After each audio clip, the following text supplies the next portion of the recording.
నియోజకవర్గ భారతీయ జనతా పార్టీ అభ్యర్థిగా ఇప్పుడే మా కేంద్ర నాయకత్వం మా జేపీ నడ్డా గారి ఆదేశం మేరకు నరేంద్ర మోడీ గారి యొక్క ఆశీర్వాదంతో ఈరోజు నా పేరు ప్రకటించడం పట్ల చాలా సంతోషాన్ని వ్యక్తం చేస్తున్నా.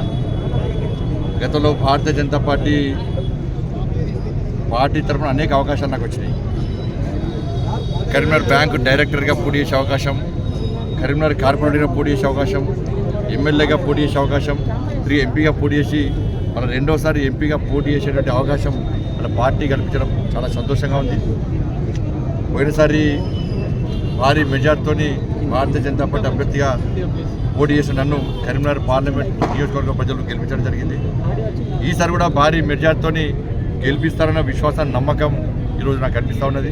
ఎందుకంటే ఎక్కడ చూసినా కూడా ప్రజాహిత యాత్ర ప్రారంభించిన తర్వాత ఎక్కడ చూసినా ప్రజాస్పందన బ్రహ్మాండంగా ఉంది. నరేంద్ర మోడీ గారు ఇచ్చిన హామీలను నెరవేర్చబెట్టి వ్యక్తి నరేంద్ర మోడీ గారు మాకు గ్యారంటీ. ఈ కాంగ్రెస్ పార్టీ 6 గ్యారెంటీ నమ్మకం లేదు. నరేంద్ర మోడీ గారు మాకు గ్యారెంటీ అనే విశ్వాసం, నమ్మకం ప్రజల్లో కూడా ఏర్పడేది. అయోధ్యలో రామమందిర నిర్మాణం కానీ, తెలంగాణ రాష్ట్రానికి కేంద్ర ప్రభుత్వం దాదాపు 10 లక్షల కోట్ల సహాయం చేసిన విషయం కానీ, కరీంనగర్ పార్లమెంటు నియోజకవర్గానికి కేంద్ర ప్రభుత్వం చేసిన సహాయం కానీ, పార్లమెంట్ నియోజకవర్గం గెలిచిన తర్వాత నేను చేసినటువంటి అభివృద్ధి పనులు కానీ ఇవన్నీ గుర్తించిన ప్రజలు ఎట్టి బస్సులో ఇలా భారతీయ జనతా పార్టీ అభ్యర్థిగా నన్ను గెలిపించడానికి, నరేంద్ర మోడీ గారిని తిరిగి ప్రధానమంత్రి చేయడానికి సిద్ధమై ఉన్నారు.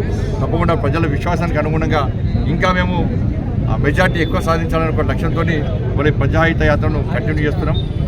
నన్ను పార్లమెంటు అభ్యర్థిగా ప్రకటించినటువంటి కేంద్ర నాయకత్వానికి హృదయపూర్వక కృతజ్ఞత తెలియజేస్తూ వాళ్ళైతే విశ్వాసాన్ని, నమ్మకం ఉంచారో ఆ విశ్వాసాన్ని వమ్మియకుండా మా కార్యకర్తలందరూ కూడా నాకు అండగా ఉండని చెప్పి మేము కార్యకర్తలను కలిసి ప్రజల వద్ద వెళ్ళడము, ప్రజల ఆశీర్వాదం పొందడము, తిరిగి నరేంద్ర మోడీ గారిని ముచ్చటగా 3వ సారి ప్రధానమంత్రి చేయడమే లక్ష్యంగా ముందుకు పోతాం.